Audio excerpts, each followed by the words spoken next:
Hello guys, welcome back to my YouTube channel. কেমন আছো? খুব আশা করছি ভালো আছো, আমিও খুব ভালো আছি। তো এখানে দেখতে পাচ্ছ আমরা এখানে 3টি ডিম ফাটিয়ে নিয়েছি। তোমরা তোমাদের পরিমাণ মতন ডিম ব্যবহার করে নিতে পারো।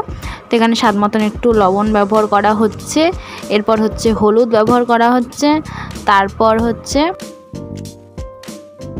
তো এবার দেখো লঙ্কার গুঁড়ো দিয়ে দেওয়া হলো। এবার কুচানো পেঁয়াজ, তোমরা যখন ডিমটা ভালো করে ফাটাবে না তখন এই কুচানো পেঁয়াজ, আদা কুচি, একটু কাঁচা লঙ্কা কুচি তোমরা দিয়ে খুব ভালো মতন একটু ডিমটাকে ভালো করে ফেটিয়ে নেবে, খুব বেশি না, একটু যাতে থাকে। তো এখানে দেখো কড়াইয়ে তেল দিয়ে দেওয়া হলো, একটা বিচ্ছিরিকর রোদ চলে আসছে।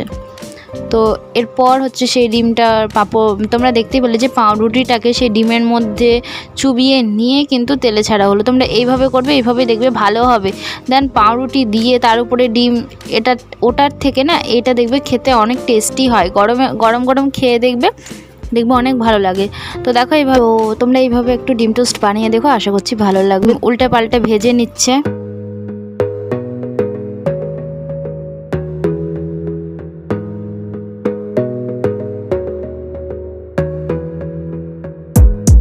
Gotta focus on yourself, on your faith, on your dreams, on your mind, on your health, yeah. You gotta work, never tell, keep your head down, find what you love and excel, yeah. তো তোমরাও এইভাবে ডিম toast কিন্তু ভেজে নেবে আর বাড়িতে চটপট ব্রেকফাস্টের জন্য বানিয়ে নেবে, দেখবে খেতে তো দারুণই হয়। তো চলো আজকের মতো আমি ব্লগটা এখানেই শেষ করছি। আশা করছি ভিডিওটা তোমাদের ভালো লেগেছে। ভালো লাগলে অবশ্যই আমার চ্যানেলটাতে এসে সাবস্ক্রাইব করবে এবং ভিডিওটাতে লাইক করবে, কমেন্ট করবে।